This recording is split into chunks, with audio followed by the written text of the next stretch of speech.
Tiba di Bareskrim, Reza Arab pakai topi Naruto dan pakaian serba hitam, diam ketika ditanya jurnalis.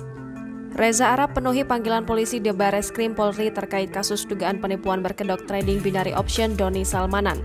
YouTuber kenamaan itu hanya diam 1000 bahasa saat tiba di Mabes Polri. Ia didampingi kuasa hukumnya tak berbicara sepatah kata pun di hadapan awak media. Ia hanya menggerakkan 2 jari, yakni jari telunjuk dan jari tengah saat awak media mencoba meminta keterangannya.